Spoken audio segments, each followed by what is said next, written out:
Isang mapagpalang araw sa inyong lahat mga kastorya. Muling nagbabalik ang inyong paboritong channel para sa isang kwentong tiyak na magpapaiyak at magpapatapang sa inyong mga puso. Minsan ba na itanong niyo sa inyong sarili, hanggang saan mo kayang tiisin ang pagiging anino sa buhay ng taong mahal mo? Paano kung ang mismong taong nangakong poprotektahan ka ay ang siya ring hihingi ng kalayaan para ibigay ito sa iba?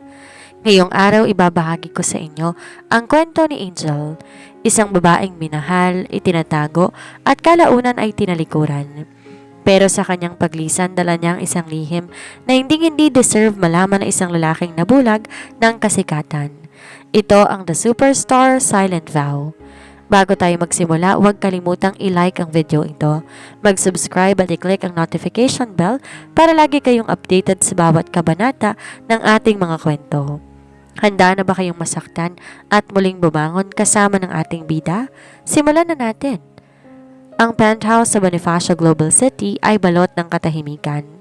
Isang uri ng katahimikang nakabibingi at tila may dalang babala.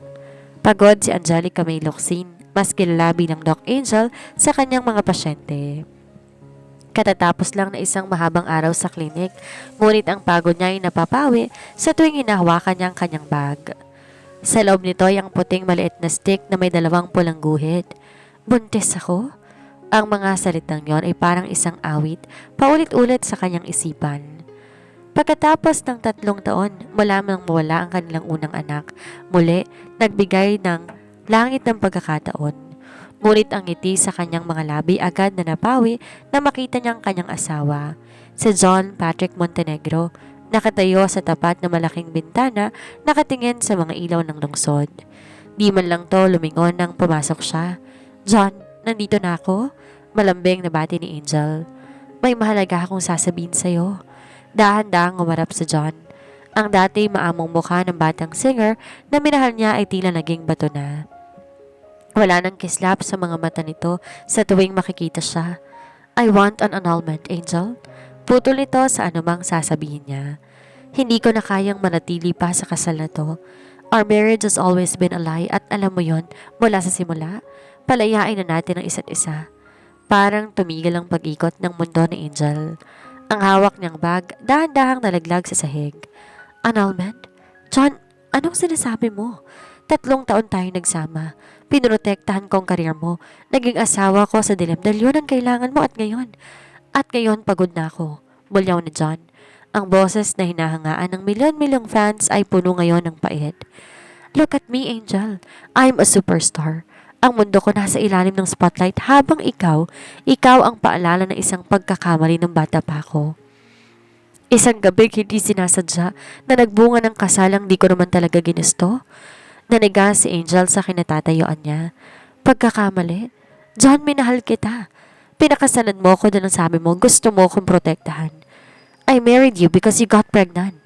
Pero nawala na rin naman ang bata, di ba?" Malamig ang bawat salita ni John, parang mga balisong na tumatarak sa puso ni Angel. 3 years later, narealize kong wala na tayong dahilan para magsama. Publicly adored ako, Angel, pero privately pakiramdam ko, nakakulong ako sa'yo. Hindi makapaniwala si Angel. Ang lalaking nasa harap niya hindi na ang John na inalagaan niya nung nagsisimula pa lamang ito. Ang kasikatan tuluyan ng lumamon sa pagkatao nito. "May iba na ba?" tanong ni Angel. Pinipigilan ng panginginig ng kanyang boses. Nag-iwas ng tingin si John. "It doesn't matter. Ang mahalaga, tapos na tayo. May mga papeles ng abogado ko, pipirmahan mo na lang." Gusto sana niyang isigaw na buntis siya. Gusto niyang sabihin may bagong buhay sa loob niya. Pero nung makita niya ang pandidiri at inip sa mga mata ni John, tinikom niya ang kanyang bibig. "Hindi mo deserve malaman," isip ni Angel. "Hindi mo deserve ang mga anak ko." Inayos na ni Angel ang kanyang tayo. Pinunasan na isang luhang nakatakas sa kanyang mga mata at tinignan si John ng diretsyo. Sa unang pagkakataon, sa loob ng 3 taon, hindi na siyang asawang nagpaparaya. Siya ng Angel na palaban. "Gusto mo ng kalayaan?" Mahinahon pero matalim niyang tanong. "Ibibigay ko sa'yo. Pero tandaan mo to, John Patrick Montenegro. Ako ang legal na asawa mo. At sa araw na maisip mong nagkamali ka, sisiguraduhin ko, wala ka nang babalikan. Wala akong pagsisisihan, Angel. Never. Sagot ni John bago to tumalikod at pumasok sa kwarto nito. Ang kwarto na dati pinagsaluhan nila, pero ngayon naging simbolo na ng kanilang paghihiwalay. Mag-isa sa sala, nanginginig ang mga kamay, kinuha ni Angel ang kanyang gamit. Hinaplos niya ang kanyang tiyan. Huwag kayong mag-alala, bulong niya sa mga hindi pa sinisilang na sanggol. Kahit wala si Papa, sapat na si Mama. Sapat na si Mama, aalis tayo rito. At hindi ko hahayaan na saktan niya kayo gaya ng ginawa niya sa akin. Nang gabing yon, habang ang mundo ay nakikinig sa bagong hit song ng superstar na si John Patrick, ang kanyang asawa tahimik na nag-iimpake, dalang isang lihim na magiging metsa ng pagsisisi ng akala niyang lalaki ng kanyang tadhana. Ang pag-iimpake ni Angel ay nagpatigil ng hawakan niya ang isang lumang litrato sa ilalim ng kanyang mga damit sa drawer. Litrato yon na isang masayang gabi, 4 na taon nang nakalilipas. Doon nagsimula ang lahat sa panahong hindi pa siya ghost wife at hindi pa isang superstar si John. Si Angel ay isang delikadong dermatologist, seryoso sa buhay at sanay na mag-isa. Si John naman na makulit at ambisyosong kapatid ng kanyang matalik na kaibigan. Isang gabi, sa simpleng party para sa birthday ng kaibigan, nauwi ang lahat sa hindi inaasahang insidente. Doc Angel, masyado kang seryoso sa buhay. Minsan kailangan mo ring sumayaw.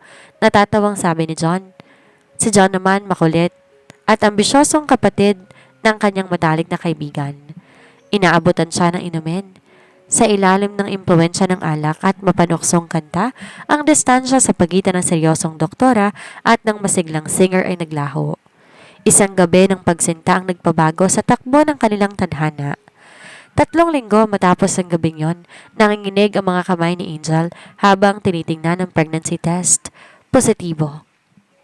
Pananagutan ko kayo, Angel. Pakakasalan kita. Deklara ni John nang malaman ng totoo. Walang pag-aalinlangan sa mga mata nito noon. Kahit nagsisimula pa lang ang karir nito bilang internet sensation, handa tong isakripisyong lahat.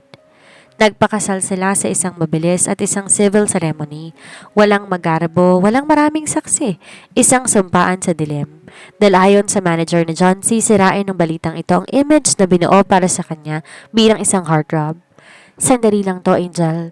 Kung matatag na ang karir ko, ihaharap kita sa mundo. Pangako ni John, habang sinusuotan siya ng singsing na kinuha lang sa isang simpleng jewelry store. Ngunit ang langit tila may ibang plano. Sa ika-4 na buwan ng kanyang pagbubuntis, nakunan si Angel. Isang madugong gabi sa ospital ang pumatay sa kanilang pangarap. Habang nakaratay si Angel sa John, nasa gitna ng isang mall show, di magawang iwan ng mga tagahangang sumisigaw ng kanyang pangalan. Doon nagsimulang lumamig ang lahat. Ang bawat pag-uwi ni John naging madalang. Ang bawat haplos naging mekanikal. Hindi ko kasalanang nawala ang bata, John. Umiiyak na sabi ni Angel isang gabi habang nag-aaway sila. Alam ko, malamig na tugon ni John. Pero sa tuwing nakikita kita, naaalala ko lang lahat ng nawala sa akin at lahat ng kailangan kong itago para lang manatili sa kinilalagyan ko. Bumalik si Angel sa kasalukuyan. Pero nasan niyang luhang pumatak sa litrato at pinunit ito sa dalawa. Sa gitna ng kanyang pag-iimpake, tumunog ang kanyang cellphone. Isang notification mula sa isang showbiz blog. Isang litrato ni John na nasa isang pribadong restaurant at may kasamang babaeng nakatalikod. Ang caption, Superstar JP Montenegro, spotted with the mystery girl. Is this the new queen of his heart? Napahigpit ang hawak ni Angel sa kanyang bag. Hindi lang pala pagod ang asawa niya. Habang siya ay nagluluksa pa rin sa nakaraan at nag-aalala para sa hinaharap ng mga bagong sanggol sa kanyang sinapupunan, si John may iba na palang pinaglalaanan ng atensyon. Mystery girl? Mapait na bulong ni Angel. Legal na asawa mo ang tinatago mo, pero ang babae yun dinadala mo sa publiko? Doon nagbago ang timpla ng emosyon ni Angel. Ang sakit na palitan na isang malamig na determinasyon. Hindi siya aalis na parang isang basang sisiyo. Kung gusto ni John ng digmaan, ibibigay niya ito, pero sa paraang hindi nito inaasahan. Sinara niya ang kanyang huling maleta. Bago siya lumabas, iniwan niya ang kanyang wedding ring sa ibabaw ng papeles ng annulment na hindi niya pinanamahan. Sa halip, nagsulat siya ng isang maikling nota sa itaas ng dokumento. You want freedom? Go find it. But remember, a superstar is nothing without a foundation. I was your foundation, John. Now watch yourself crumble. Paglabas niya ng penthouse, hindi siya sa klinik dumiretso. Pumunta siya sa abogado kung saan siya lalaban bilang isang ina at bilang asawa. Kailangan niyang protektahan ang kanyang sarili bago siya tuluyang mawala sa radar ni John. Sa kabilang banda, hindi alam ni John ang gabing hiningi niyang kalayaan ay ang gabi ring nagsimula ang kanyang tunay na pagkatalo. Bago tuluyang lumisan, isang huling destinasyon ang pinuntahan ni Angel, ang paboritong bar at lounge sa Makati kung saan madalas tumambay ang mga elite at sikat na personalidad. Hindi siya naroon para magmakaawa, naroon siya para kumpirmahin ang katotohanan. Mula sa isang madilim na sulok ng VIP area, suot na isang malaking shades at scarf, nakita niya si John. Hindi ito nag-iisa. Katabi nitong isang babaeng aktres na si Celine Valdez, ang bagong it girl ng industriya. Naglapat ang mga kamao ni Angel na makitang hinahaplos ni John ang buhok ng dalaga. Isang haplo sa dati sa kanya lamang inilalaan. Sigurado ka na ba, John? Paano ko malaman ng publiko na may asawa ka? Dinig niyang tanong ni Celine. Don't worry, babe, sagot ni John. Sapat na para madurog ang natitirang respeto ni Angel sa kanya. Inaayos ng annulment. She is just a part of my past. I don't need to erase. Wala siyang puwang sa narating ko ngayon. Isang pagkakamaling kailangan burahin. Ang mga salitang yon na naging huling pako sa kabaong ng kanilang pagsasama. Ang desisyon ng isang ina. Umalis si Angel sa bar nang di nagpapakita. Habang naglalakad sa parking lot, naramdaman niya ang bahagyang kirot sa kanyang puson. Agad siyang napakabit sa kanyang sasakyan. Hindi ngayon, bulong niya. Kailangan maging malakas tayo. Dumiretso siya sa kanyang klinik upang kunin ang mahalagang dokumento at ang kanyang naipong pera. Bilang isang dermatologong may sariling pangalan, hindi siya pulubi. Meron siyang sapat na yaman para itaguyod ang sarili. Malayo sa kinang ng spotlight na sumisilaw kay John. Tinawagan niya ang kanyang pinagkakatiwalaang kaibigan sa probinsya. Stella, ituloy natin ang plano. I'm leaving tonight. Angel, sigurado ka ba? Paano ang klinik mo dito sa Maynila? Nag-aalalang tanong ni Stella. I have my associate handle it. Kailangan kong mawala, Stella. Hindi lang para sa sarili ko, kundi para na rin sa mga anak ko. Ayokong lumaki sila sa mundong titingnan sila bilang isang pagkakamali. Bago pumasok ng sasakyan para sa mahabang biyahe patungong Bicol, nagpadala si Angel ng isang huling mensahe sa manager ni John, si Rico. Alam niyang si Rico lang tayong nakakaalam ng lahat ng sekreto ni John. Rico, aalis na ako. Sabihin mo kay John nakuha na niyang hinihingi niya. Wala nang Angel na manggugulo sa karir niya. Pero sabihin mo rin sa kanya ang legal na asawa, hindi basta-basta nabubura sa piraso ng papel. Balang araw, ang past na pilit niyang tinatago ang magiging mitsa ng sarili niyang pagbagsak. Habang binabagtas ang daan palabas ng Metro Manila, tiningnan ni Angel ang kanyang sarili sa rearview mirror. Namamaga ang kanyang mga mata, pero may bagong apoy na nagniningas doon. Hindi na siyang mahina at sunod-sunurang asawa. Siya ay isang babaeng handang lumaban para sa kanyang karapatan at para sa tatlong buhay na himalang nabubuo sa kanyang sinapupunan.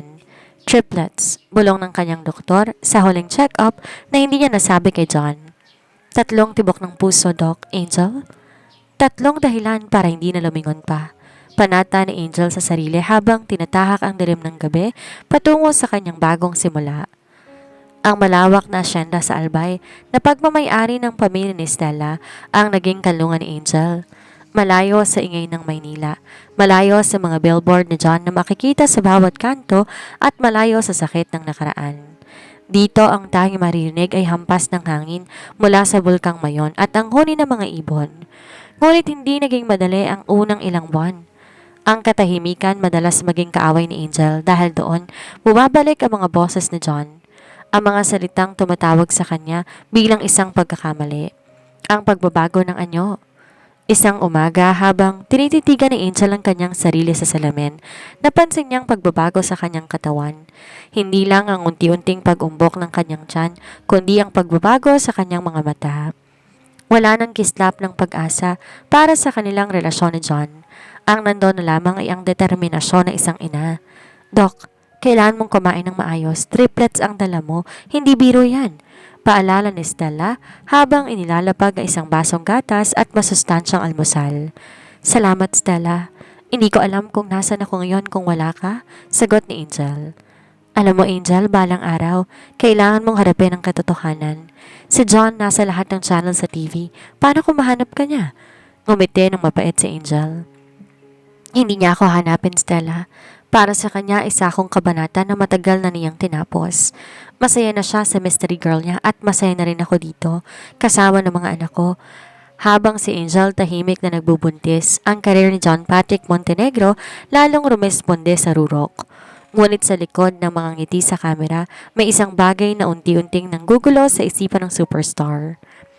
Sa kanyang marangyang penthouse, madalas matagpuan ni John ang kanyang sarili na nakatitig sa bakanting bahagi ng closet kung saan dating nakasabit ang mga damit ni Angel. Ang singsing na iniwan ni Angel sa ibabaw ng annulment papers ay tila naging isang mabigat na pasanin. "Babe, why are you so quiet?" Tanong ni Celine habang yumayakap sa kanya mula sa likuran. "Wala, napagod lang sa rehearsal," maikling sagot ni John. "Don't worry. Once the annulment is final, we can go public. Magiging power couple tayo," masayang sabi ni Celine. Di sumagot si John. Sa loob ng 3 taon na sana siyang naroon si Angel, tahimik, naghihintay, nag-aalaga. Ngayong wala ng babaeng tinuring niyang responsibilidad, may isang uri ng hungkag na puwang sa kanyang dibdib na di mapuno ng palakpak ng fans o ng matatamis na salita ni Celine. Sa ika-5 buwan ng kanyang pagbubuntis, nakatanggap si Angel ng tawag mula sa kanyang abogado sa Maynila. "Doc, pinipilit ng kampo ni Mr. Montenegro na pirmahan mo ng papers. Sinasabi nilang abandonment of bed and board ang irarason nila kung hindi ka makikipagtulungan," balita ng abogado. Humigpit ang hawak ni Angel sa telepono. "Abandonment?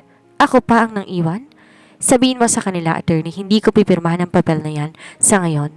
Kung gusto na ng gyera, ibibigay ko sa kanila, pero hindi sa ilalim ng mga kondisyon nila." "Pero Doc, baka makaapekto to sa katahimikan ninyo rito. Attorney, legal na asawa ako. At bilang legal na asawa, may karapatan ako sa lahat ng kinikita niya ngayon. Sabihin mo sa kanila, kung gusto nila ng pirma ko, kailangan nilang maghintay.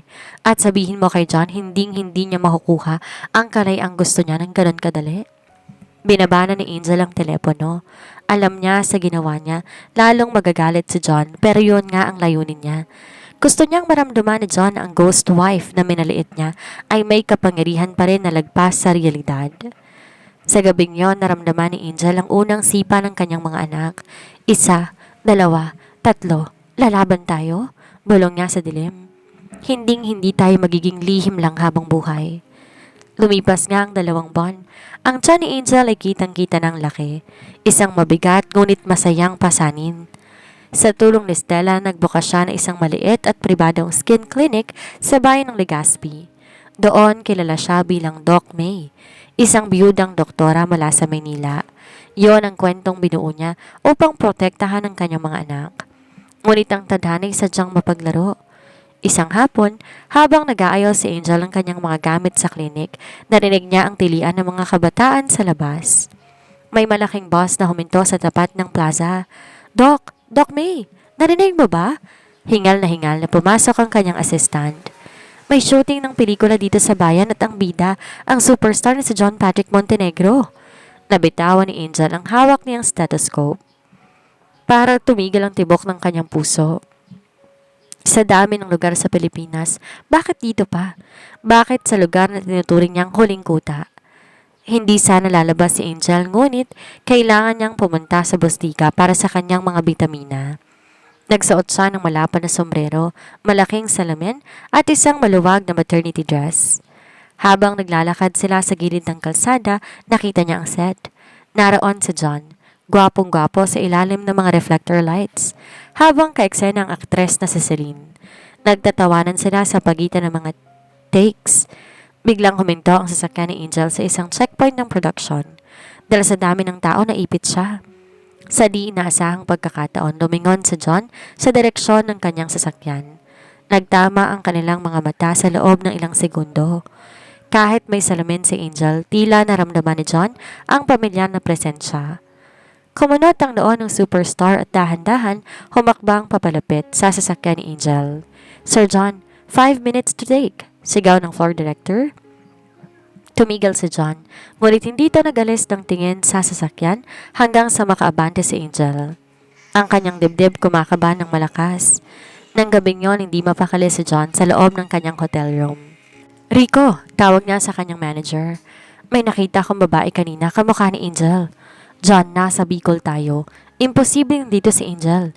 Sabi ng mga tauhan ko, lumipad daw yon palabas ng bansa. Pagsisinungaling ni Rico, nalihim na nakikiramay kay Angel. Hindi, Rico. Iba ang titig niya. At parang may kakaiba sa kanya, pilit ni John.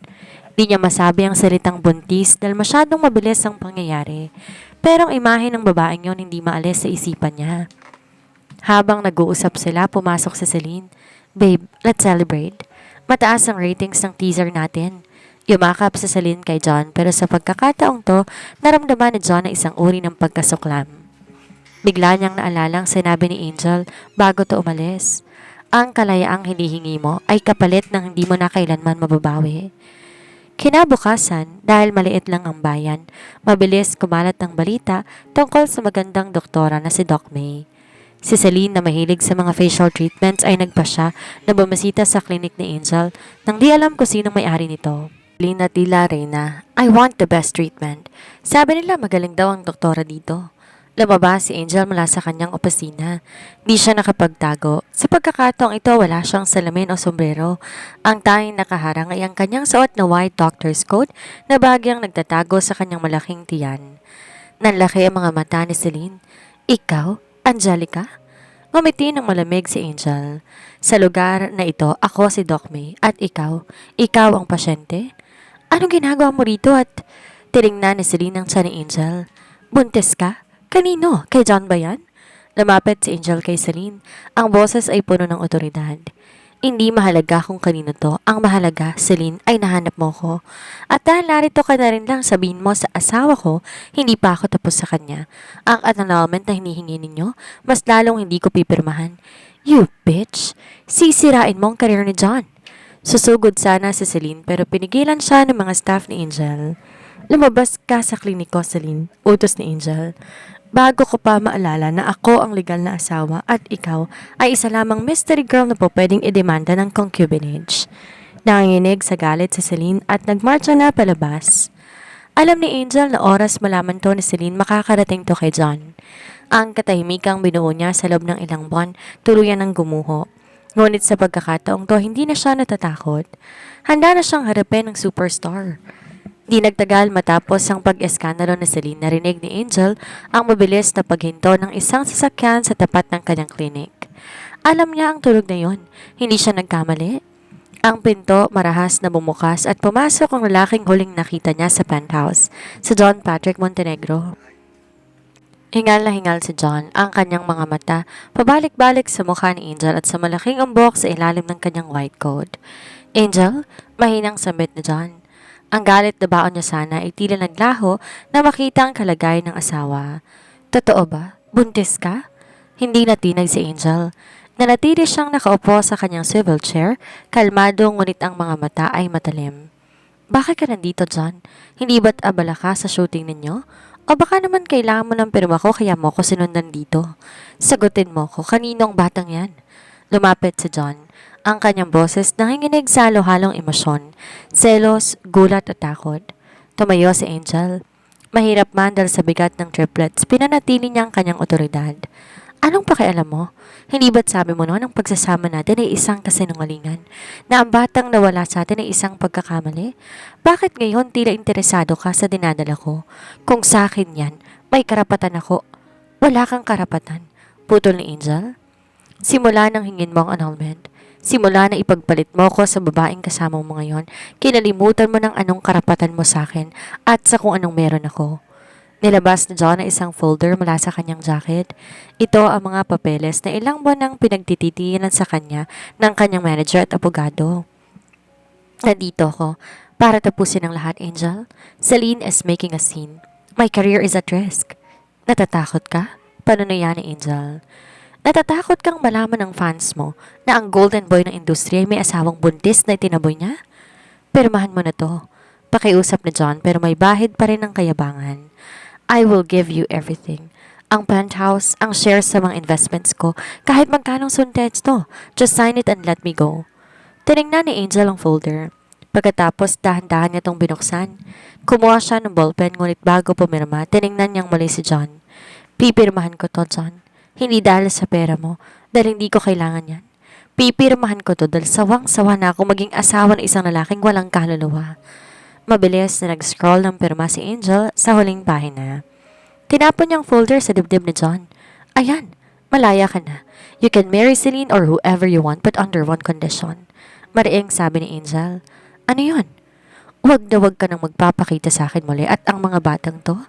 Hinaplos ni Angel ang kanyang tiyan. Ay hindi mo kailanman magiging anak. Sa papel malaya ka na pero sa katotohanan wala ka ng pamilyang babalikan. Tila nabuhusan ng malamig na tubig si John. Nakuha niya ang pirma, nakuha niya ang dokumentong magbibigay sa kanya ng kalayaan na matagal niya nang hinihingi. Pero bakit pakiramdam niya lalong bumigat ang kanyang dibdib? Angel, let me at least help with the hospital bills. Lumabas ka na, John Patrick? Malamig na utos ni Angel. Bago ko pa maisipang bawiin ng pirma ko at idemanda ka sa lahat ng kasong pa pwedeng isampa na isang legal na asawa, go back to your spotlight. Bagay ka doon. Sa mundong puno ng plastic at pagkukunwari, dahan-dahan tumalikod si John with ang folder na tila naging libo-libong tonelada ang bigat. Paglabas niya ng klinik, kinarap niya ang mga kamera ng fans at reporters na nagsimula ng mag-abang sa labas. Ngumiti siya ng pilit. Ang kanyang superstar persona ay muling bumangon. Pero sa loob ng klinik, napaupo si Angel at tuluyang bumuhos ang luhang kanina pa niya pinipigilan. Malaya na tayo mga anak, hagulhol niya. Kahit tayo-tayo lang bubuuin natin ang mundo natin. Di alam ni Angel na ang pirma niyang iyon na magiging mitsa ng unti-unting pagkasira ng mental na estado ni John. Dahil sa gabing yon, sa unang pagkakataon sa kanyang karera, di nakatulog ang superstar. Hindi dahil sa kaba para sa kanyang shooting, kundi dahil sa multo ng pamilyang tinalikuran niya. Matapos ang tensyonadong pagharap nila ni John, alam ni Angel na hindi siya ligtas sa albay. Ang presensya ng mga paparazzi na sumusunod kay John at ang selos ni Serena isang malaking banta sa katahimikan ng kanyang pagbubuntis.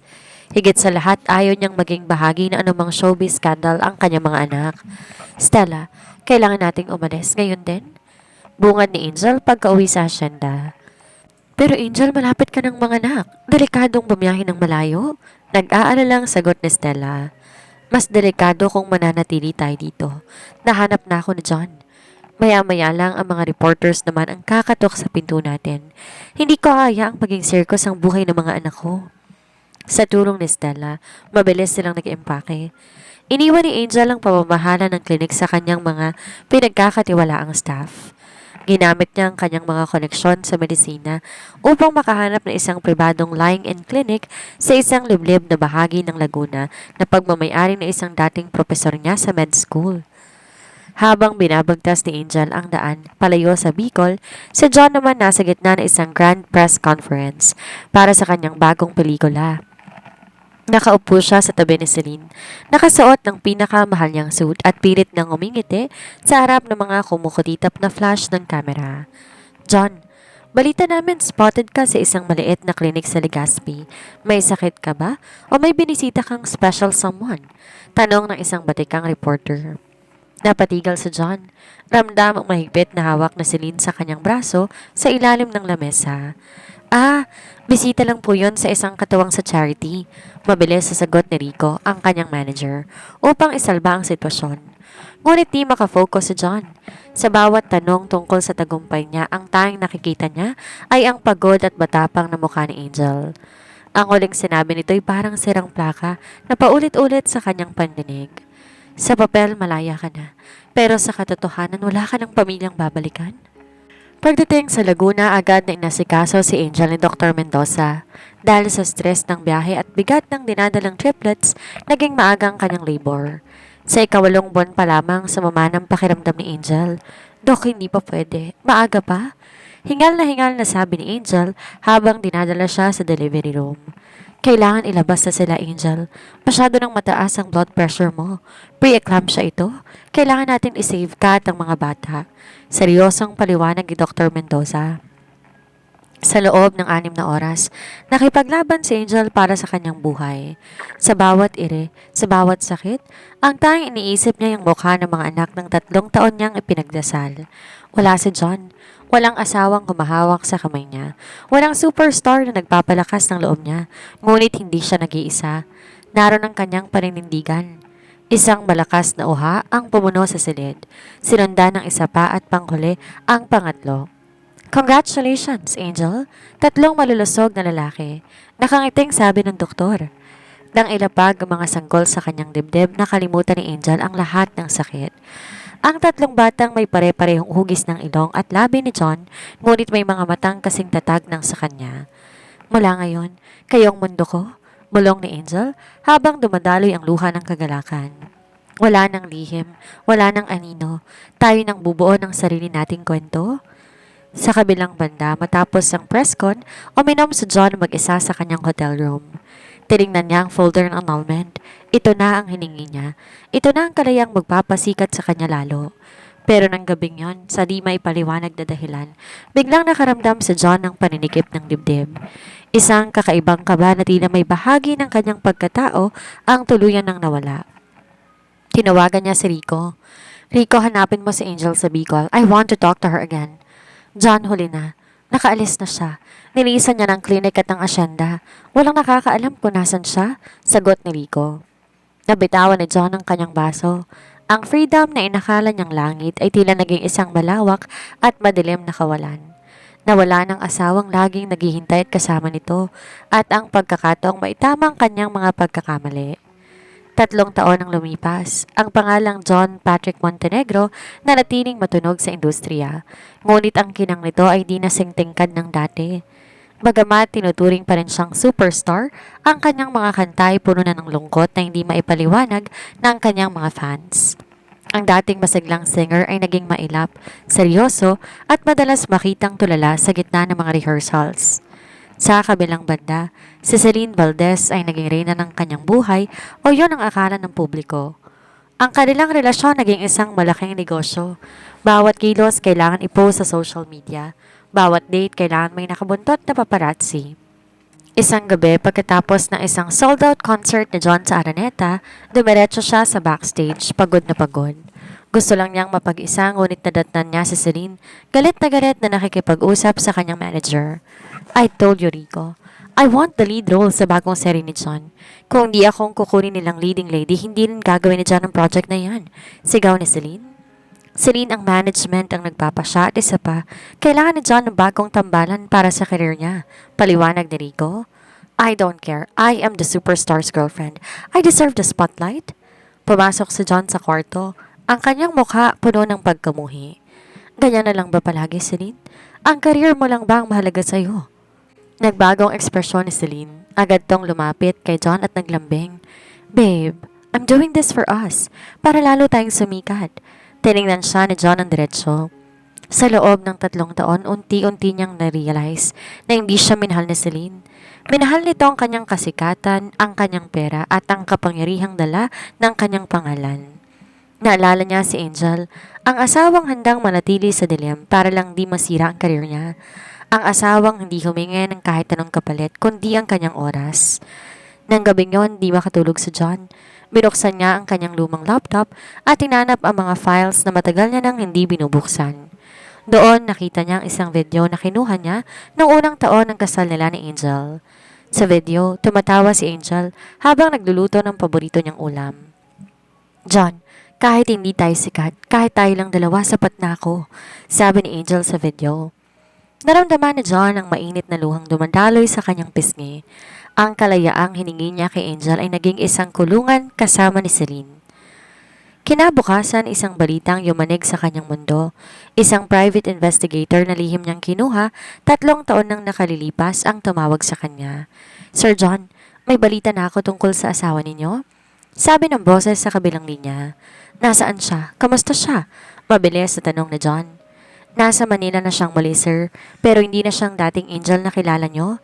Isa na siyang matagumpay na skin specialist sa isang sikat na medical plaza. At sir, may kasama siyang 3 bata. Nabitawan ni John ang kanyang cellphone. 3 bata?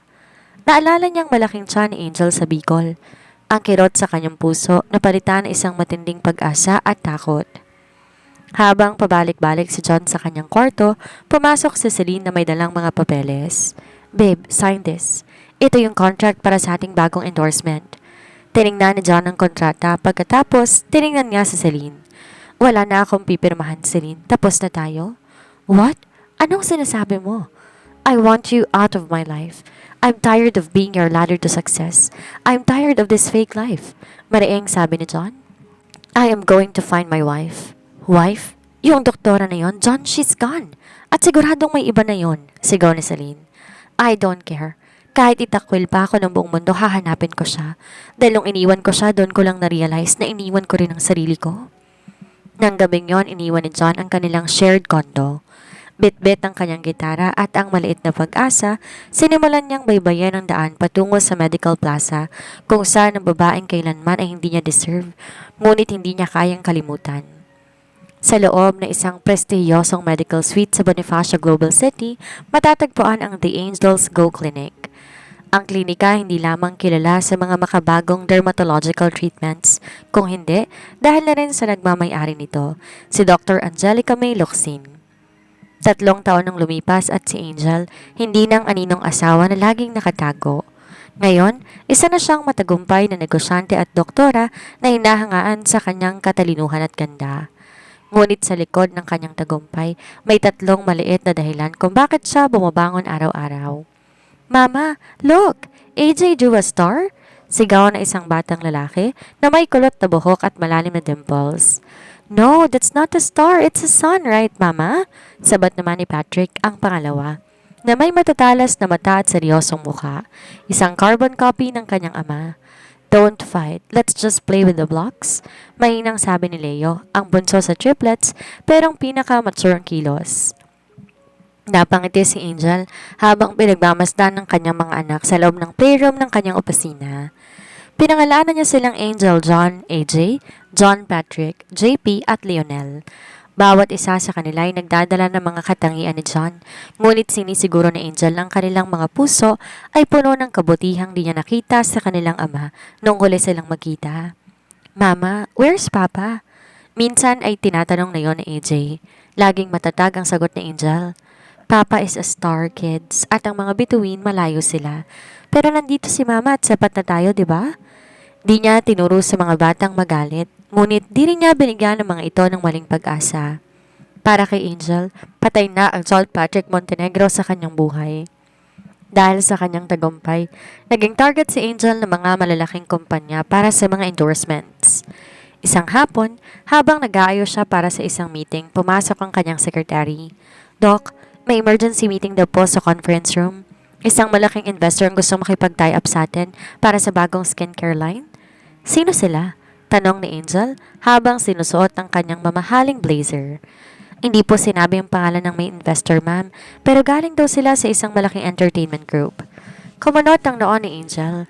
May kung anong kaba siyang nararamdaman. Ngunit agad niyang iwinaksi iyon. Hindi na siyang dating Angel na madaling takutin. Pumasok si Angel sa conference room ng may kumpiyansa. Ngunit nang makita ang lalaking nakaupo sa dulo ng mahabang lamesa, tila tumigil ang daloy ng kanyang dugo. Walang spotlight, walang mamahaling suit at walang nakabuntot na paparazzi. Isang lalaki lang na nakasuot ng simpleng t-shirt at jeans na may mga matang bakas ang pagod at pangulila. John, mahinang sambit ni Angel. Tumayo si John. Ang kanyang mga kamay ay nanginginig habang nakatingin kay Angel. Angel, sa wakas. Anong ginagawa mo rito? Paano mo ako nahanap? Mabilis nabawi ni Angel. Ang kanyang boses ay naging malamig at matalim. Hindi ko tinigilan ang paghahanap sa'yo. Simula nang malaman kong bumalik ka ng Maynila, Angel, please. I am not here as a superstar. I'm here as your husband. Ex-husband. Pagtatama ni Angel. Pinirmahan ko ng papers, John. Malaya ka na, di ba? Bakit mo pa ako ginugulo? Hindi ko yun ipinasa sa korte, Angel. Pag-amin ni John, na ikinagulat ni Angel. Nandito pa rin sa akin ang mga papel. Hindi ko kayang ituloy. Nung umalis ka, na-realize kong lahat ng career na ito, ang lahat ng palakpak na ito'y walang kwenta kung wala ka. Tumawa ng mapait si Angel. Wow, after 3 years, ngayon masasabihin yan?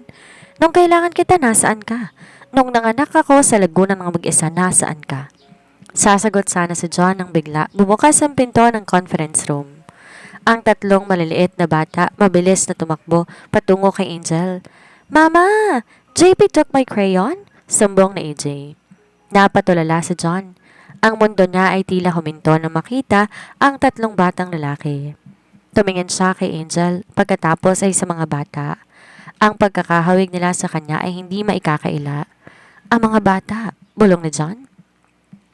Ang kanyang mga mata nagsimulang magtubig. Sila ba ang mga anak ko? Humakbang si Angel sa harap ng kanyang mga anak, tila isang inang leon na handang pumatay para protektahan ang kanyang mga kuting. Sila mga anak ko, John, at wala kang puwang sa buhay nila. Ang katahimikan sa loob ng conference room ay sapat na para marinig ang bawat tibok ng puso ni John. Ang tatlong bata, tatlong buhay na naging bunga ng kanilang pagsasama ay nakatayo sa harap niya. Nakita niya ang sarili niyang mga mata sa kanila, ang sarili niyang buhok at ang sarili niyang mga labi. Sila ang mga anak ko? Ulit ni John. Ang kanyang boses ay nanginginig sa pagitan ng kagalakan at matinding pagsisisi. Mama, who is he? Tanong ni Leo, ang pinaka-obserbante sa tatlo, habang nakatingin sa lalaking umiiyak sa harapan nila. Humarap si Angel sa mga anak at pilit ng ngumiti. Kids, go back to the playroom with Teacher Stella. Mama just needs to finish a talk with this client. Matapos lumabas ng mga bata, hinarap ni Angel si John. Wala nang bakas ng pag-ibig sa kanyang mga mata, tanging galit at paninindigan. Huwag kang mangahas, tatawagin silang anak, John. Nasaan ka nung bawat gabing umiiyak ako dahil sa takot na mawala sila? Nasaan ka nung sinilang ko sila nang muntik ko na ikamatay? Busy ka sa pagpirma ng mga autograph at pagyakap mo sa ibang babae. Hindi ko alam, Angel. Hindi mo sinabi sa akin na triplets pala sila? At kung sinabi ko, magbabago bang lahat? Hamon ni Angel. Ang kailangan mo noon, annulment. Ang kailangan mo noon ay ang karir mo. Binigay ko sa iyo yon. Ngayon wag mong hingi na isang bagay na matagal mo nang itinapon. Habang nagkaharap ang dalawa, biglang bumukas ang pinto ng klinika. Si Celine, na kanina pa sumusunod kay John dahil sa hinalang may kinikita tong babae ay pumasok na parang bagyo. John! So, totoo nga. Pinuntahan mo ang babaeng to? Sigaw ni Celine. Di alintana ang mga pasyente sa labas. Tumingin sa Celine kay Angel at pagkatapos, nakita niya mga bata sa kabilang silid na nakasilip. And what's this? May mga anak kayo? John, sisirain itong lahat. Ang image natin, ang kontrata mo sa Global Studios. Tiningnan ni John sa Celine na may matinding pagkasuklam. Go away, Celine. I don't care about the image anymore. I don't care about you. Anong sabi mo? Pagkatapos ng lahat ng ginawa ko para sa career mo, I gave you everything. Ginamit mo ko, Celine, at tinayaan kong sarili kong magamit mo dahil naging bulag ako. Sabi ni John, ang boses malalim at pinal. The relationship is over. Get out before I call security. Sa galit ni Celine, hinarap niya si Angel. Akala mo ba mananalo ka? I will tell the media everything. I will tell them that you're a gold digger who hid his children to blackmail him. Ngumiti si Angel, isang ngiting puno ng otoridad. Lumapit siya kay Celine at ibinaba ang kanyang salamin. Subukan mo, Celine. Subukan mong sirain ang pangalan ko. Hindi mo ba alam? Ang klinika na to hindi lang basta klinik. Ang mga kliyente ko ay ang mga pinakamakapangyarihang tao sa bansa. Politiko, judges at business moguls. Isang tawag ko lang hindi ka na makakatuntong sa anumang studio sa Pilipinas. Napaurong si Celine. Di niya inaasahan ang tapang ni Angel. At isa pa, dagdag ni Angel, ako ang legal na asawa. Ang lahat ng kinita ni John sa loob ng 3 taon na kasal kami, ayon sa batas, ang kalahati sa akin. Kung gusto mong pag-usapan ng gold digging, baka gusto mong tingnan kung kaninong perang ginamit mo sa mga luho mo nitong nakaraang mga taon. Nang makaalis si Celine na puno ng kahihiyan, naiwan si John at Angel. Sa gitna ng opisina, dahan-dahang lumuhod si John sa harap ni Angel. Angel, patawarin mo ko. Alam ko wala akong karapatan pero please, hayaan mo akong bumawi. Kahit huwag mo na akong tanggapin bilang asawa, huwag mo lang ipagkait ang mga anak ko. Tinignan ni Angel ang lalaking dati, tinitingala ng buong bansa. Ngayon ay luhaan sa kanyang paanan. Gusto mong bumawi? Patunayan mo muna na mas mahalaga ang mga anak ko kaysa sa spotlight mo. Dahil ang mga bata hindi sila props sa music video mo, John. Sila ang buhay ko. Tumalikod si Angel, iniwan si John na nakaluhod. Ang kanyang mundo gumuho na nga. Pero sa guhong yon may isang maliit na binhi ng pag-asa na baka balang araw mabuong muli ang pamilyang kanyang winasak. Ang sumunod na linggo, naging impyerno para kay John. Gaya ng inaasahan, hindi naging tahimik si Celine. Sa isang eksklusibong panayam, ibinuhos ng aktres ang lahat ng baho ni John. Ang tungkol sa lihim ng asawa, ang mga anak at ang pagiging irresponsabling ama na binaligtad niya ang katotohanan. Naging mitsa ito ng malaking iskandalo. Binawi ng mga malalaking kumpanya ang kanilang mga endorsements. Kinansela ang kanyang mga concert. Ang superstar na si JP Montenegro ay naging tampulan ng batiko sa social media. Ngunit sa halip magtago o mag-release ng press statement para linisin ang kanyang pangalan, may ibang ginawa si John. Araw-araw matatagpuan si John sa tapat ng medical suite ni Angel. Hindi siya nakasuot ng pang-superstar. Madalas nakahoodie lang siya at bitbit ng mga laruan o masustansyang pagkain para sa mga bata. Dok, nandun na naman siya sa labas. Ulat ng sekretary ni Angel. Pang-apat na araw niya na yan, ayaw umalis hanggat di ka nakakausap. Tumingin si Angel sa CCTV monitor. Nakita niya si John nakaupo sa bench ng hallway. Pinapalibutan ng ilang fans na kuryoso pero di niya ito pinapansin. Nakatitig lang siya sa pinto ng klinika ni Angel. Hayaan mo siya, maikling sagot ni Angel. Bagaman may bahagi ng kanyang puso ang tila kinukurot. Isang hapon, habang palabas si Angel kasamang triplets, hindi na sila nakaiwas. Agad na tumayo si John. Kitang-kitang pagod sa mga mata nito, ngunit nagliwanag ang kanyang mukha na makita mga bata. Angel, sandali lang, hindi ako manggugulo. Pakiusap ni John. Nilabas niya ang tatlong maliliit na gitara, mga ukulele na sadyang ginawa para sa mga bata. I heard JP likes music, mahinang sabi ni John. Tumingin siya sa batang kamukhang kamukha niya. Nalapit sana sa JP, ang pinaka-curious sa tatlo pero hinawakan ni Angel ang balikat nito.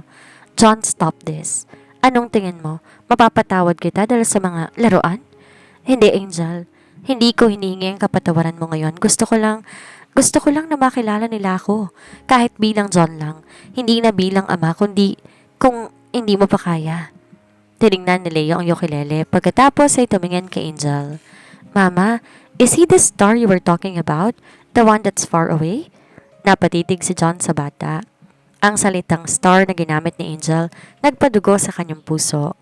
Narealize niya kung ganong kalayo ang distansyang binuo niya sa pagitan nila. Sa gitna ng usapan, may mga paparazzi na biglang sumulpot at nagsimulang kumuha ng litrato. John! Totoo bang ginagamit mo mga bata para bumalik ang karir mo? Sigaw na isang reporter. Agad na hinarangan ni John ang mga bata. Ginamit ang sariling katawan at jacket para takpan ang mukha ni na AJ, JP at Leo mula sa mga flash ng kamera. Huwag silang kunan ng litrato. Umalis kayo rito. Sigaw ni John pero sa pagkakataong to, hindi niya iniisip ang kanyang sariling anggulo sa kamera. Iniisip niyang proteksyon ng mga bata. Mabilis, tinulungan ni John si Angel na maisakay ang triplets sa sasakyan. Bago pa makalapit ang mga reporter, hinarap sila ni John ang mag-isa. Listen to me, sigaw ni John sa mga reporters.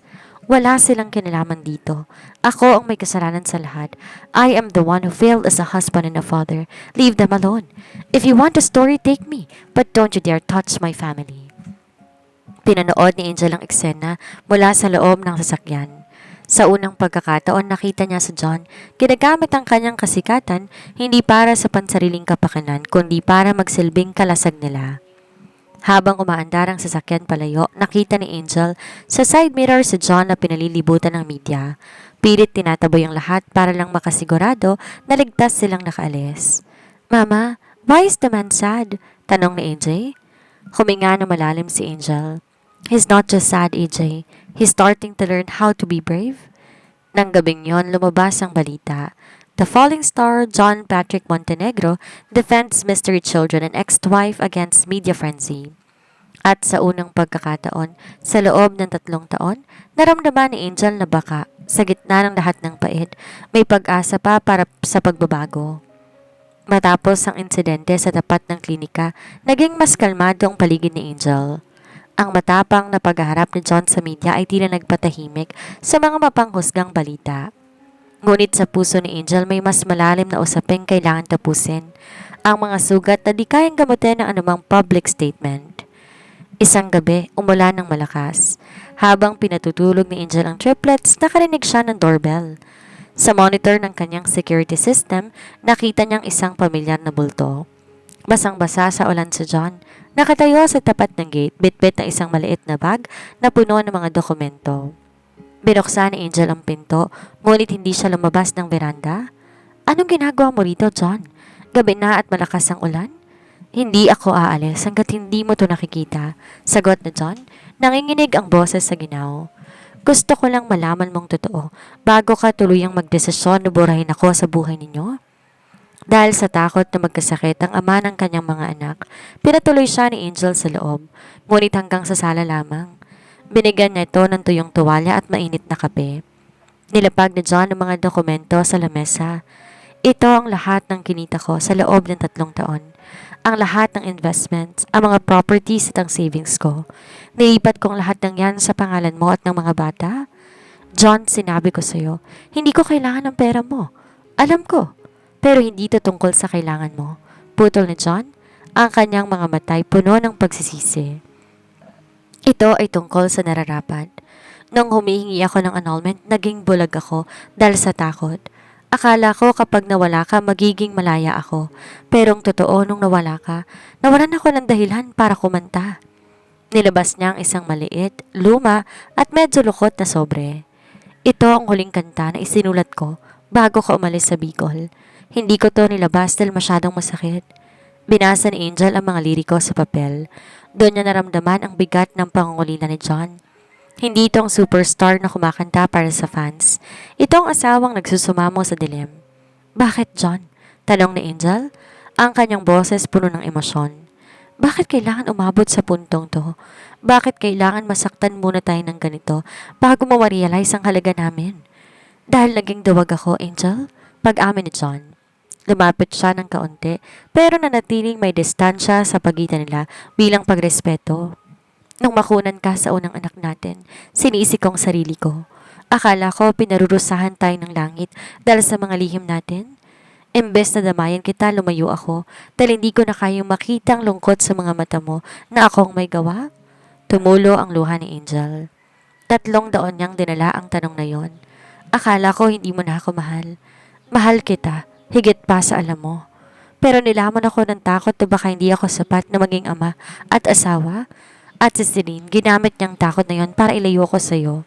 Huminga na malalim si John, tumingin ng diretso sa mga mata ni Angel. Wala na akong career, Angel. Binawi na ng Global Studios ang kontrata ko dahil sa scandal. Wala nang kasikatan ko. Pero sa unang pagkakataon, sa loob ng 3 taon, pakiramdam ko, malaya na talaga ako. Anong balak mo? Mahinang tanong ni Angel. Gusto kong maging ama, Angel. Kahit hindi mo ako tanggapin sa kwarto mo, hayaan mo lang akong maging anino sa pintuan ninyo. Hayaan mo akong ihatid sila sa school, panoorin silang maglaro at marinig silang tumawag sa akin ng, Papa? Di agad sumagot si Angel. Pinagmasdan niyang lalaking nasa harap niya. Wala ng superstar na si JP Montenegro. Ang nakikita niya isang lalaking pagod, talo pero tapat sa kanyang hangarin. Hindi ko maipapangakong mapapatawad kita agad, John, sabi ni Angel. Masyadong malalim ang sugat, pero para sa mga bata, sige, pwede kang bumisita. Pero tandaan mo, isang pagkakamali pa at hindi mo na masisilayan ang mukha nila habang buhay. Isang mapait ngunit may pag-asang ngiti ang gumuhit sa labi ni John. Salamat, Angel. Maraming salamat. Nang gabing yon, matapos umalis ni John, pumasok si Angel sa kwarto ng triplets. Pinagmasdan ng 3 batang himbing na himbing sa pagdulog. Sa unang pagkakataon, sa loob ng mahabang panahon, ang bigat sa kanyang dibdib ay tila gumaan. Ang unang Sabado ng kanilang bagong kasunduan, binalot ng kaba para kay John. Maaga siyang dumating sa bahay ni Angel, bitbit ang baon na niluto niya mismo. Isang bagay na hindi niya ginawa sa loob ng maraming taon. Wala siyang dalang mamahaling regalo, tanging kanyang sarili at ang pagnanais na makilala mga batang 3 taon niyang hindi nayakap. Kids, someone is here to see you, tawag ni Angel sa triplets. Lumabas ang 3 mula sa playroom. Si AJ na laging masigla, si JP na tila sinusuri ang bawat kilos ni John, at si Leo na tahimik lang sa tabi ng kanyang ina. Hello, bati ni John. Dahan-dahang lumuhod para mapantayan ang taas ng mga bata. Gusto niyo bang matutong maggitara? Sa loob ng ilang oras, pinanood ni Angel mula sa kusina ang bawat galaw ni John. Doon niya nakita ang katotohanan ng hindi kayang itago ng anumang acting. Si AJ ang unang lumapit. Agad tong kumuha ng maliit na ukulele at nagsimulang kalabitin ng mga string. "Look, Mr. Star, I can make a sound!" Natawa si John. Isang tunay na tawa na matagal nang hindi naririnig ni Angel. "It's a C chord, AJ. Ganito." Inalalayan ni John ang maliit na daliri ng anak. Sa sandaling yon, ang musika na dati naging mitsa ng kanilang paghihiwalay ay naging tulay ng kanilang pagkikita. Si JP naman na natiling mailap. "Why did you cry before?" Tanong ng bata na ang tinutukoy ang pagluhod ni John sa klinika. Natigilan si John. Tiningnan niya si JP at nakita ang sarili niyang katigasan ng ulo. "Dahil na-realize ko na may nawala sa akin na napakahalaga, JP. At natatakot ako na baka hindi ko na itong mahanap muli." "Are you our papa?" Diretsong tanong ni JP. Napatigil ang lahat. Maging si Angel napatigil sa paghihiwa ng prutas.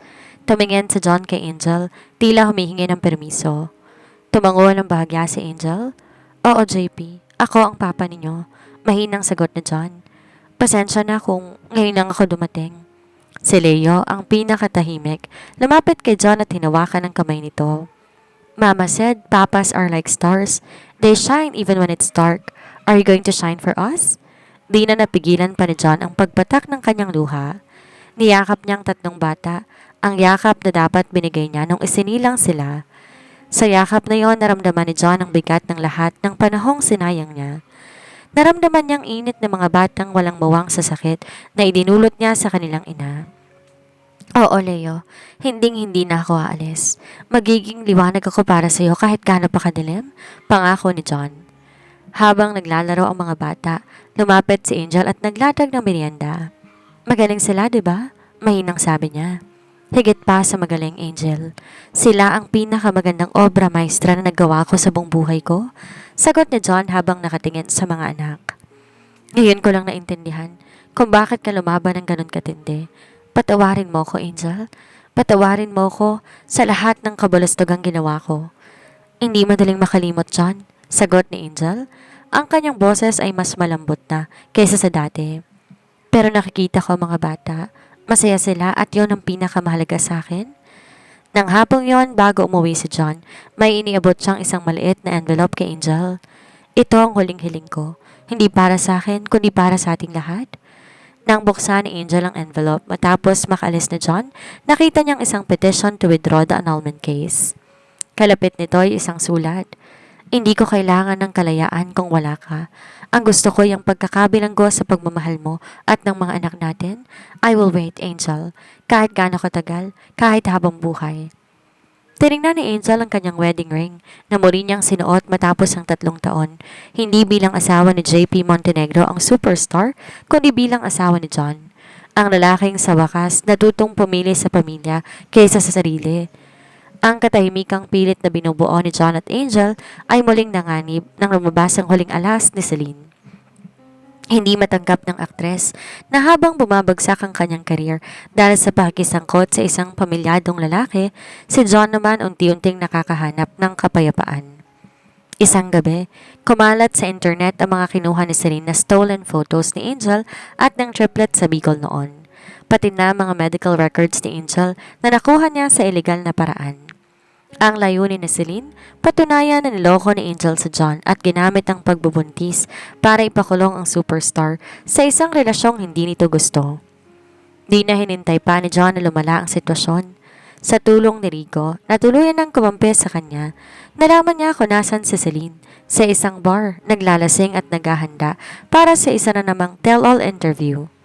Pumasok si John sa silid na punong-puno ng galit. "Tama na, Celine." "Oh, nandito ang dakilang ama," pagayabang ni Celine, bakas ang amoy ng alak.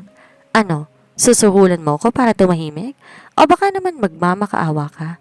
Nandito ko para sabihin sa'yo na tapos na ang laro mo," malamig na sabi ni John. Nilapag niya ang isang folder sa harap ng aktres.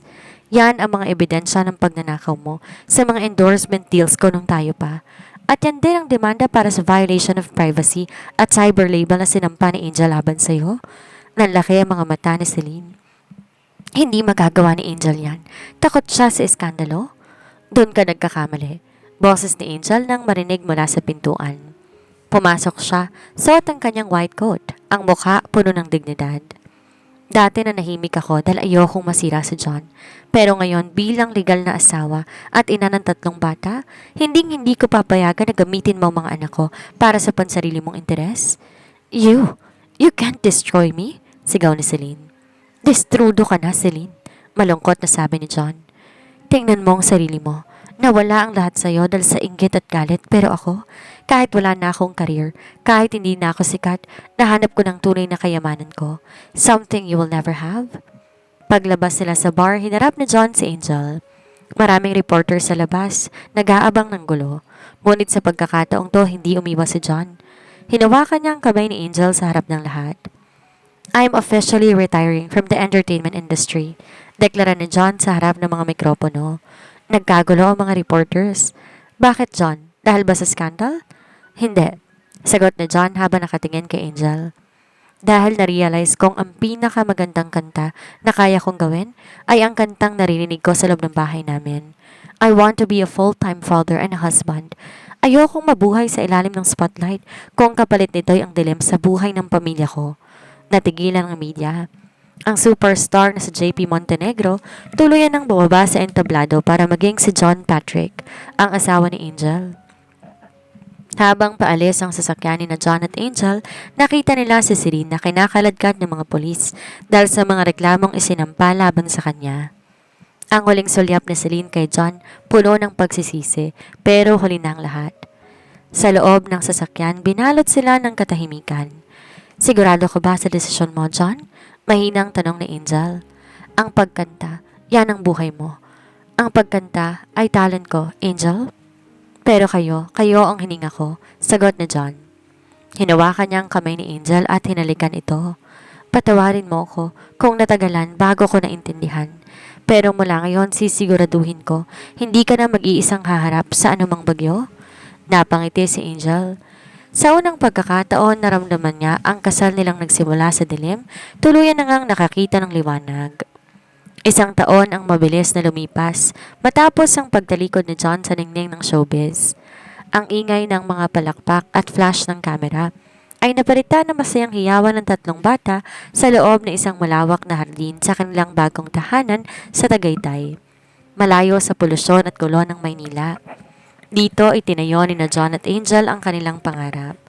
Hindi naging madali ang transition, pero naging matamis ang bawat hakbang. Si John nagsilbing manager ng bagong branch ng klinika ni Angel, habang sa gabi, siya nagsisilbing music teacher ng kanilang mga anak. Papa, look! I can play the whole song now! Masayang sigaw ni JP habang hawak ang kanyang maliit na gitara. Very good, JP. Sabi ko sa'yo, nasa dugo mo yan eh. Nakangiting sagot na John habang kinakarga si Leo sa kanyang balikat. Si AJ naman abala sa pagpinta sa tabi ni Angel na masayang pinagmamasdan ng kanyang pamilya. Wala nang superstar na si JP Montenegro. Ang nakikita ng mundo ngayon ay isang lalaking masaya sa pagiging dada at husband.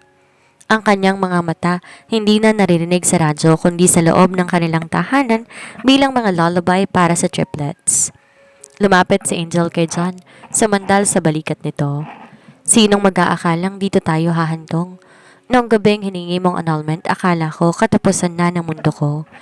Hinigpitan ni John ang yakap sa kanyang asawa. Patawad ulit, Angel. Masyado kong nabulag ng kinang na walang saysay.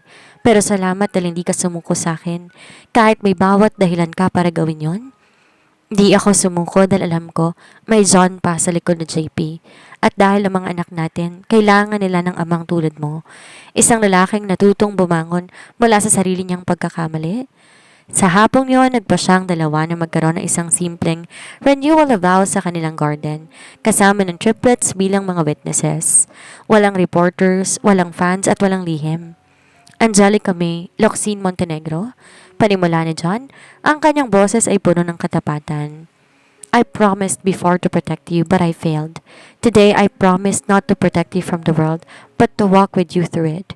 You were my wife, but I never made you my world. From this day forward, you and our children are my only world. Hindi ka na magiging lihim. Ikaw ang aking pinakamagandang katotohanan. Naiyak si Angel habang sinusuot muli ang kanilang mga singsing. John Patrick, pinatawad na kita hindi dahil kailangan ko, kundi dahil mahal kita. Binuo mo ang puso ko nang tanggapin mo ang responsibilidad bilang ama at asawa. Tayo na ang legal, tayo na ang totoo, at tayo ng habang buhay. Nagsitakbo ang triplets patungo sa kanilang mga magulang at nagkaroon ng isang malaking group hug. Habang lumulubog ang araw sa likod ng bulkang Mayon, natanaw mula sa kanilang veranda, isang tahimik na panata ang namutawi sa kanilang mga puso. Ang pag-ibig na nagsimula sa isang pagkakamali, dumaan sa matinding pagsubok at muntik mawasak ng kasikatan ay tuluyan ng naging matatag. Si Angel hindi na lang asawang itinago, siya na'y reyna ng tahanang binuo ng pagsisisi at pagpapatawad. At si John, nahanap niya na ang tunay niyang entablado, ang piling ng kanyang asawa at ang kislap sa mata ng kanyang 3 anak. Sa huli, napatunayan nila na ang tunay na superstar hindi ang tinitingala ng marami, kundi ang lalaking marunong lumingon sa pamilyang kailanman ay hindi siya tinalikuran. 5 taon matapos ang kanilang muling pagbubuklod, ang katahimikan sa asyenda sa Tagaytay na balot na isang espesyal na katuwaan. 10 taon ang anibersaryo ng kasal ni John at Angel, ang petsang tinuturing nila na tunay na simula. Noong muli nilang binagkas ang kanilang mga sumpa sa harap ng kanilang mga anak. Sa gitna ng malawak na hardin, ay may tinayong isang maliit na entablado. Hindi ito gawa sa bakal at mamahaling ilaw gaya ng mga dating pinagtatanghalan ni John. Ito ay gawa sa kahoy, napapalibutan ng mga baging ng rosas at may mga simpleng bombilya na nagbibigay ng mainit na liwanag. Papa, is my bow tie straight? Tanong ni AJ na ngayon 8 taong gulang na. Siya ang naging mini-me ni John pagdating sa forma. Laging gusto naka-vest at maayos ang buhok. Perfect, AJ. Sagot na John habang inaayos naman ang kwelyo ni JP. JP, handa na ba mga daliri mo? Huwag kang kakabahan sa solo mo, ha? I'm not nervous, Papa. I'm a Montenegro. Mayabang, ngunit cute na sagot ni JP na lalong nagpatawa kay John. Sa 3, si JP ang nakakakuha sa lahat ng kumpiyansa ni John sa entablado. Si Leo naman tahimik na nakaupo sa tabi ng piano, tinitingnan ang kanyang mga music sheets. Siya ang naging henyo sa pamilya, tahimik pero ang lalim ng emosyon kapag tumutugtog ng instrumento. Lumabas si Angel mula sa bahay, suot ng isang simpleng puting bestido. Wala na siyang suot na mabibigat na alahas, tayang ang kanyang wedding ring na kumikinang sa ilalim ng buwan. Nanatili siyang maganda at sa mga mata ni John, mas nagdingding ang asawa dahil sa kapayapaan na baka sa mukha nito. Nang magsimula ang gabi, kinuha ni John ang kanyang lumang gitara. Humarap siya sa ilang malalapit na kaibigan at pamilya na naroon, sina Stella, Rico at ang mga magulang ni Angel. Maraming salamat sa pagpunta, panimula ni John. Maraming taon nang nakalipas mula nang huli akong tumungtong sa isang stage, pero ang stage na ito ang pinaka-importanting kinatatayuan ko sa buong buhay ko. Tumingin siya kay Angel. Angel, nung humingi ako ng annulment, sabi ko, ang kasal natin ay isang kasinungalingan pero ang totoo, ang buhay ko nung wala kayo, ang malaking kasinungalingan. Ang kantang to ay para sa iyo at sa ating 3 himala. Nagsimulang tumugtog si John pero sa pagkakataong to, hindi siya nag-iisa. Lumapit si Leo sa piano, sinabayan ang bawat nota. Si JP at AJ naman kinuha ang kanilang mga ukulele at nagbigay ng backing rhythm. Ang kanta ay pinamagatang Ang Aking Mundo. Hindi na kailangan ng milyong palakpak. Sapat ng yakap nyo sa bawat pagpuyat. Dating superstar sa ilalim ng ilaw, ngayon asawa at ama sa inyo'y sumasayaw. Napahikbe si Angel sa gilid ng entablado. Ang makitang magkakasama ang mag-aama, binuo ng musika at pagmamahal ay ang sagot sa lahat ng kanyang mga dalangin noong mga gabing mag-isa siyang lumalaban sa Bicol. Matapos ang kanta, lumapit si Rico kay John at Angel. John, may sorpresa ako sa'yo. Hindi ito tungkol sa karir mo, kundi tungkol sa legasiya mo. Nilabas ni Rico ang isang plake. Ito ay isang Diamond Record Award para sa huling album ni John bago siya mag-retire. Pero may kakaiba rito. Ang pangalang nakasulat ay hindi JP Montenegro, kung hindi, dedicated to Angelica and the Triplets. Kahit wala ka na sa industriya, John, ang mga kanta mong sinulat para sa kanila ay naging inspirasyon sa marami. Hindi ka na superstar, pero naging simbolo ka ng isang lalaking piniling magbago para sa pamilya, sabi ni Rico. Nang matapos ang selebrasyon at tulog ng triplets, naiwan sina John at Angel sa veranda, nakatanaw sa malayo. Masaya ka ba, Angel? Tanong na John habang nakayakap sa asawa mula sa likod. Sobra, sagot ni Angel. Minsan kailangan mawasak ng lahat para mabuo tayo ng tama. Kung hindi tayo nagkahiwalay noon, baka hanggang ngayon, nagtatago pa rin tayo sa dilim. Hinding-hindi na tayo babalik sa dilim, panata ni John. Dahil ang liwanag ko'y ikaw at ang tatlong batang natutulog sa loob. Hinalikan ni John ang noo ni Angel habang ang simoy ng hangin sa Tagaytay ay tila bumubulong ng isang bagong pangako. Isang pangako na ang kanilang kwento ay hindi natatapos sa isang kabanata, kung hindi, patuloy na isusulat sa bawat tibok ng puso ng kanilang nabuong pamilya. Dito na nagtatapos ang ating kwento para sa araw na ito. Isang pagpapaalala na sa kabila ng sakit, pagsisisi at pagkakamali, palaging may pagkakataon para sa isang bagong simula. Basta tanda tayong harapin ang katotohanan at ipagpatlaban ang tunay na mahalaga. Sana'y naging inspirasyon sa inyo ang katatagan ni Angel at ang pagbabago ni John na sa huli, hindi ang kinang ng spotlight ang mahalaga, kundi ang liwanag ng pamilyang nagmamahal sa atin ng tunay. Hanggang sa muli, mga kaistorya. Maraming salamat sa inyong patuloy na tiwala at walang sawang suporta sa aking munting channel. Kayo ang nagbibigay sa akin ng inspirasyon na magpatuloy sa paglikha ng mga kwentong kapupulutan ng aral at emosyon. Huwag kakalimutan, i-comment ang iyong saloobin tungkol sa kwento natin ngayong araw. Sino sa mga karakter ang pinaka-minahal ninyo? O sino ang pinaka nakapagpaiyak sa inyo? Gusto ko pong mabasa ang inyong mga thoughts. Muli, ako ang inyong tagapagkwento, nag-iiwan ng paalala, ang bawat kabanata ng ating buhay ay may hangganan. Pero ang pag-asa ay walang katapusan. Magkita-kita tayong muli sa susunod nating kwento. Paalam!